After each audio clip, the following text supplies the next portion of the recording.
with that being said, man, once you edited Junior and you watched it for the very first time, once you watched it for the very first time, what were you thinking as you watched that playback for the very first time? It's probably gonna make some people cry. Honestly. Yeah. Did anything feel different about it? Like from your other films, did you have for whatever reason, did you have any more faith in this film than any other films? Did you feel like this was one of your better pieces of work? Did you know what I mean? Like, did you have anything? Was there any indicator of what it was going to end up doing? The book of Matthew. It's in the Bible. I read this a long time ago, like about 8 years ago. So when I first started getting really in tune with my spirituality, take no thought of it. All you do is do what you have to do, and this is not even just filmmaking. It applies in everything in life. Do what you have to do, and let God do the rest. I wanted to do the film challenge. Okay, I made my movie. I'm looking at it for technical things, technical pieces. I don't have any feelings about it though. I know how other people may feel about it, but I'm looking at it, just making sure the sound is there, like, you know, ain't no frames missing, ain't no blotches or anything like that. I'm making sure it's just technically in sound. I'm like, okay, bet this, submitting it. Let God do the rest. Promise you, that's literally how it happens. Just like, cause before with my other movies, usually what I would do is this: I would write the script, right? And I did the same thing with Junior in terms of the script. When you're writing the script, as I'm writing it, it has to give me a certain feeling. If that feeling ain't there, it ain't gonna work. I had that feeling with The Odyssey and the Down to the Wires, and this is all on YouTube, by the way. JCP Films again. Even Territory, you know, I had that feeling like, yeah, this is going to work, and I had that same feeling with Junior. The only difference with Junior is that I didn't allow myself to feel that way once the movie was put together, like I did with the other, like when The Odyssey, after we did The Odyssey or whatever. I was looking at that, and I wanted to make sure I got chills. I didn't look at Junior to get chills. I got chills after seeing Junior once. It probably popped off a little after 1 million views, and then I looked at it again. That's when I realized, like what it this did. Is a powerful what piece. It did for yes, but before like I said, I took no thought of it because I was just thinking about the competition. It's just business as usual. Basically. Yeah, it was just business with me. I didn't even plan on submitting Junior to film festivals. I was just gonna do it for the competition. Throw it on the internet. And as a segue, I think that's perfect. If you could just use that story of the film challenge a little bit, so if you can just give a quick little backstory about what the film challenge Detroit is and how that kind of led to where you are now with Junior. I think it might inspire some upcoming filmmakers. I think a lot of people need to hear it's a story of resilience. So if you could just give a quick rundown of how that all happened. All right, this is gonna sound more so like a testimony, if you don't mind. No, do your thing, man. But Lynx and Lines exclusive right here. Yeah, so this is the first time I'm ever telling this story on camera this way. Because I've told the story before, but I'm telling it on camera for the first time this way. Film Challenge Detroit started back in 2015, sponsored by WDIV Local 4, and they have this film challenge, of course, and they select 10 films. People submit their films. They select 10 films that fit their theme. Like the first year, the theme was Consurgent, a comeback story of some kind. This is in 2015. At that time, I had did a piece called Ambitions of a Rider, which was a spoken word short film, which was an inspirational piece for a lot of artists. And I did not make that for the competition. I just so have to have one that fit their theme. I submitted it, took no thought of it, and then a couple months later, I got selected to the top 10 finalists. A spoken word. I went into the final, into the award ceremony and anything. I'm like, I don't expect to win because I didn't make this for no competition. I didn't make it for any competition. So I was like, I don't care. If I don't win, cool. I'm gonna be nice to everybody in my regular self. But the following year, 2016, I was like, okay, this time I'm coming with a vengeance because I want to win. But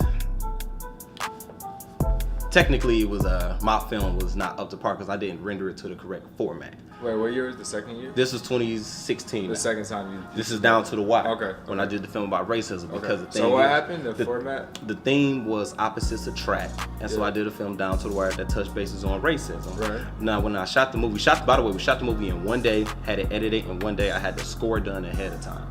By my producer. You edited that in one day. Yeah, shot and edited. It's a great film as well too. Shot and edited all in one day.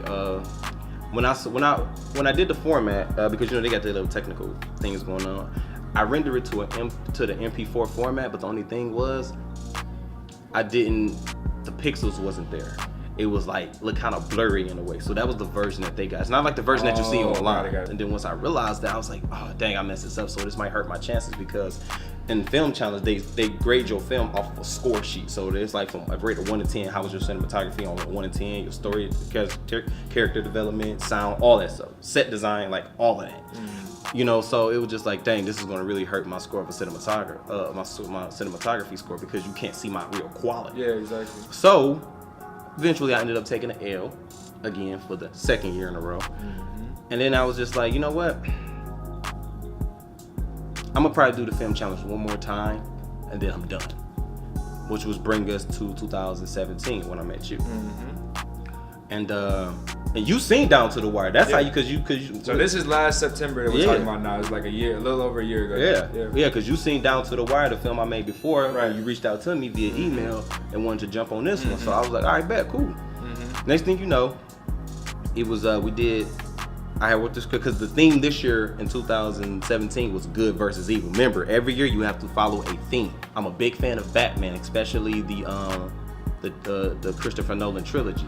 So I got inspiration from The Dark Knight with Joker and Batman, how Joker wanted to basically pressure Batman into killing him. That's where I got that inspiration from. And then the term theodicy, it basically means to prove the existence of God in the midst of evil. So I took that title because it's a one-word title, and to me, it's catchy. But a lot of people never even seen that word before. Not unless you went to like Greek theology or something like that. Not Greek theology, Greek mythology. Yeah. Unless you into that type of stuff, you don't see words like theodicy. So it's a very unique title. That's true. So when I did that movie, you know, we shot that in probably about 3 days. I had a little bit of time to do it, but at the same time, I had to kind of rush that one as well because I was on my way to Atlanta. But the deadline was like the 21st of September. So we go ahead. You know what I'm saying? We took long nights and did that film. And it wasn't even a long night. We just started late. It wasn't a long day of shooting. I don't do long days of shooting. We just started late. And so I got that film, did it, had it edited, had the score ahead of time because my producer is The Bomb, Young Ray Productions. And submitted that one. I knew it was going to make it to the finalists, but I didn't know if it was going to win. I looked at all the other films and everything like that. And I'm like, okay, well, whatever. But I know for sure that they are not better filmmakers than what I am. They're not. And that's just the competitor in me that's saying that. You know, I'm not trying to be egotistical or a-hole or arrogant. That's just the competitor in me. I just didn't feel like none of those filmmakers, filmmakers are not better storytellers than me. Period. I just always felt that way. I ended up taking another L. 2017 is 3 years in a row. Now at this point, I wasn't all that mad like I was the previous year. I was just like, you know, I'm just not doing the competition no more. I'm just finding another way. Mind you, the reason why I was doing the competition was because they give you a trip for 4 to the Sundance Film Festival, which is like a filmmaker's dream. Yeah. So therefore, I was just like, bet, I need to do this. So that's the sole purpose of me doing this film challenge in order to get to Sundance to meet somebody of some great importance and pitch to him other scripts that I may have. So fast forward to 2018, the only thing is this. I found out about the film challenge ahead of time. Because remember, the last 3 years, I'm kind of doing it at last minute. Exactly, I'm rushing my movie. But even in rushing the films, that's just a testament of the greatness of those movies because I'm doing my movies at the last minute and I'm still making it to the finalists every year. I knew Junior would make it to the finalists this year. I had no idea that it would take a lane of its own. I promise you that. But the reason why I say this is like a testimony in a way is because I say that God set that up. That was God's plan. Because when you think about it, they have this film challenge. I had to lose the first 3 years in order for Junior to be born. Exactly. Had I won one of those years, I wouldn't have competed the following year. Exactly. Yeah. The reason why Junior even exists is because I was competing in that competition. But when I put Junior out online, I had no plans. Like, if I'm making a film specifically for this film challenge, I'm not trying to submit it. I'm not trying to push this film for the next 2 years. I like to do my projects and move on to the next.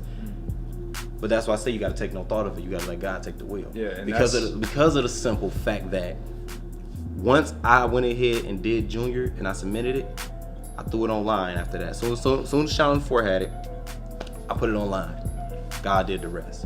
And I had gave up on that, that film wouldn't have touched millions of people around the world so far. Yeah, it's absolutely right. And So- as of right now, like I said, we're probably at 2.5. Let's just check. I'm gonna check just. You about to check just live? Still close. Still 2.4. 2.4 and a half. 2.4 and a half. So we're almost at 2.5 million views in 2 going on 3 weeks. Yeah. And that's why I wanted people to hear that story, because I feel like that story was inspiring to me about just that Moral of the resilience story, of every don't year. give up and have faith. Yeah, same competition, same city, same almost competitors. Yeah. And every year coming back and then having to go through that. Well, let it be known, I'm the only filmmaker who made it to the finalists each and every year that they've had it so far. I'm the only filmmaker in Michigan. Exactly, and that's what I'm saying. To go through that, to make it to the finals and not get the award every year for 3 years. I feel like LeBron, every time he got to the finals, he lost, man. And now you got your own personal Yeah. ring. You know, your own personal accomplishment. You said it makes you feel a little bit like the other finalists this year don't really matter. I'm You not don't even need to looking, see it. and it's not to disrespect anybody, but I'm not even looking at the other films. I don't care about the other films. The Yeah. only film that I would actually go see is my Homeboys, but that's only to support him. Right. Other than that, I don't really care because Junior created a platform of its own. Indeed, it was technically inspired by Local 4, but at the same time, like, look, whether they give me the award or not, I ain't even tripping on it because it don't matter because Junior is not going to stop on the 11th of October, which is the award ceremony. It's not going to stop there. Right. It's going to keep No, growing. of course, Whoever it'll win the keep touching competition, their film is not growing Yeah. the way Junior is. So Yeah. it doesn't even. The People's Choice Award doesn't really matter because the people have already spoken. Mm-hmm. You don't just organically accumulate millions of views in a short period of time like that, and you don't have any famous faces, no Absolutely. major platform other than YouTube itself. And I only had 2,000 subscribers at the time I uploaded Mm-hmm. that thing. You feel me?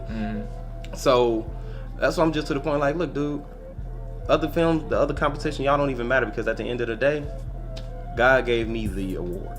God gave me the reward for telling this story. Yeah, and for that, bro, gotta congratulate you, man. Thank you. 2.5 million views on Junior. Make sure you go check it out. JCP Films on YouTube. Make sure you subscribe. Go follow this man on Instagram, Antonio Cheatham, aka Black Joker. I didn't know if he wanted to let people know. I didn't know if people knew that. I didn't know that Black Joker? at first. Yeah, when first time I saw Black man, Joker, anything I didn't know I it was you. do, let them know. Yeah, so there you go. Antonio Cheatham, Yeah. everybody.